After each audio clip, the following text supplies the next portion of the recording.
দর্শক সরাসরি যুক্ত হয়েছি শহীদ মনসুর আলী মেডিকেল কলেজ হাসপাতাল থেকে।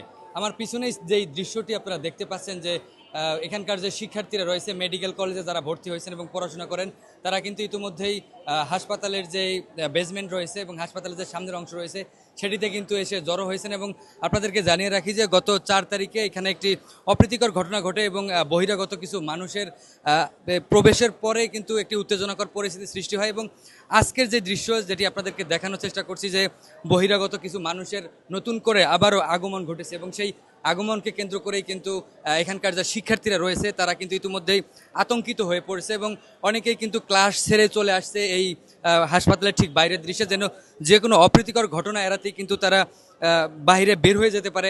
এই ভয়ের দৃশ্যেই কিন্তু শহীদ মনসুর আলী মেডিকেল কলেজের যে সাধারণ শিক্ষার্থীরা রয়েছেন তারা কিন্তু ইতিমধ্যেই হাসপাতালের যেই তাদের যে শ্রেণীকক্ষ রয়েছে সেই শ্রেণীকক্ষ থেকে বের হয়ে এসেছে। এবং আপনাদেরকে জানিয়ে রাখি যে মেডিকেল কলেজের গভর্নিং বডি পুনর্গঠনকে কেন্দ্র করেই কিন্তু একটি নতুন করে উত্তেজনার সৃষ্টি হওয়ার আশঙ্কায় আছেন এই হাসপাতাল কর্তৃপক্ষ।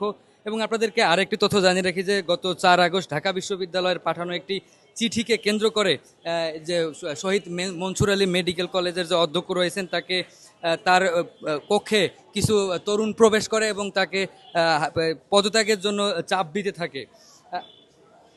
এরপরেই কিন্তু তার উত্তেজনাকর একটি পরিস্থিতি সৃষ্টি হয় হাসপাতালের ভিতরে। তবে নতুন গভর্নিং বডির বৈধতা নিয়ে এখন পর্যন্ত সংশ্লিষ্ট যে পক্ষগুলো রয়েছে তাদের মধ্যে কিন্তু মতবিরোধ রয়েছে এবং বিষয়টি আদালতের বিচারাধীন বলেও দাবি করছেন হাসপাতাল কর্তৃপক্ষ।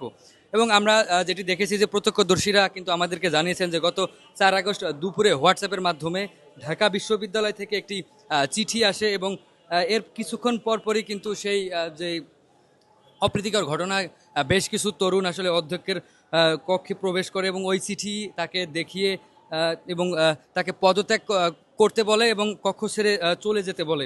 দর্শক আপনাদেরকে আরও একটি তথ্য জানিয়ে রাখি যে গত 4 আগস্ট ঢাকা বিশ্ববিদ্যালয়ের ভারপ্রাপ্ত কলেজ পরিদর্শক AK আজাদ হোসেন স্বাক্ষরিত একটি চিঠির মাধ্যমে শহীদ মনসুর আলী মেডিকেল কলেজ পুনর্গঠন গভর্নিং বডির বিষয়ে প্রিন্সিপালকে অভিহিত করা হয়। এবং ওই চিঠিতে বাংলাদেশ প্রাইভেট মেডিকেল প্র্যাকটিশনার অ্যাসোসিয়েশনের সভাপতি ডক্টর মোহাম্মদ মোসাদ্দেক হোসেন বিশ্বাস গভর্নিং বডির চেয়ারম্যান হিসেবে মনোনয়নের কথা উল্লেখ করে।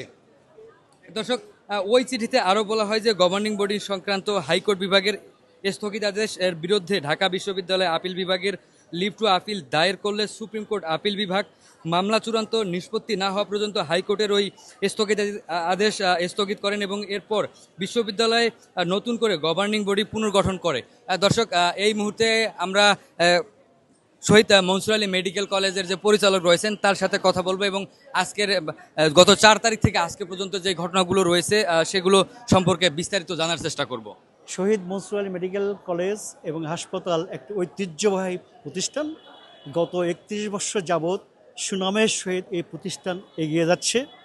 এখানে গুণগত মানসম্পন্ন লেখাপড়া এবং গুণগত উচ্চমানের চিকিৎসা সেবা প্রদান করা হয়ে থাকে।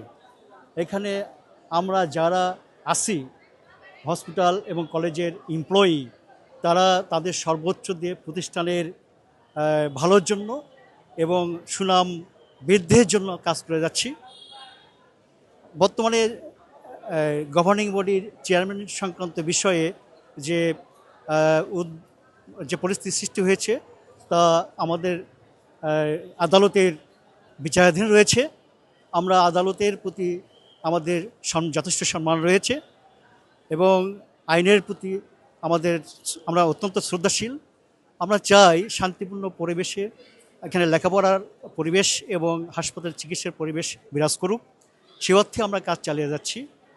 যেহেতু গভর্নিং বডির এই বিষয়টি চেয়ারম্যান সংক্রান্ত বিষয়টি আদালতের বিচারাধীন রয়েছে, আমরা আশা করি সবার সংশ্লিষ্ট মহলের আদালতের রায়ের প্রতি আমাদের শ্রদ্ধা জানানো উচিত এবং শেষ সময় আদালতের যে রায়, এ রায় না আসা পর্যন্ত সবাইকে সংযমের সহিত অবস্থান নেওয়া দরকার।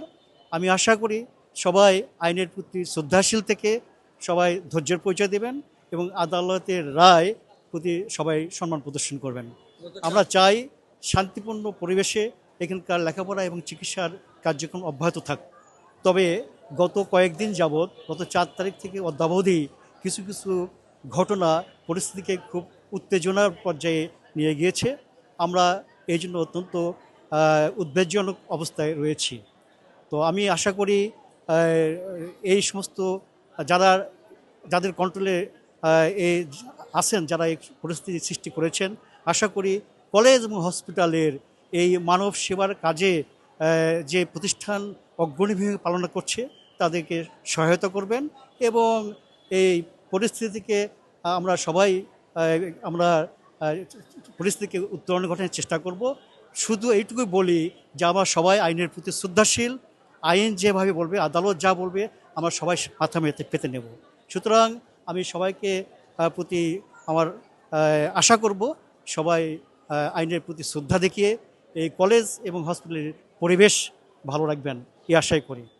উত্তেজনাকর পরিস্থিতি সৃষ্টি করছে, তাদের উদ্দেশ্য আসলে কি? এটা আসলে তো উদ্দেশ্য আহ, বলা যেতে পারে, সেটা হচ্ছে যে একটা সুন্দরভাবে এখানে লেখাপড়ার এবং চিকিৎসা সেবার কাজ চলমান রয়েছে। এখন কার কি উদ্দেশ্য আছে আসলে সঠিকভাবে বলা মুশকিল। আমি আশা করব যে যেটাই করুক না কেন লেখাপড়া এবং চিকিৎসা সেবার কার্যক্রম যেন ভালোভাবে চলে, সেদিকে সংশ্লিষ্ট সব মহলকে আমি গুরুত্ব দেওয়ার জন্য অনুরোধ করব।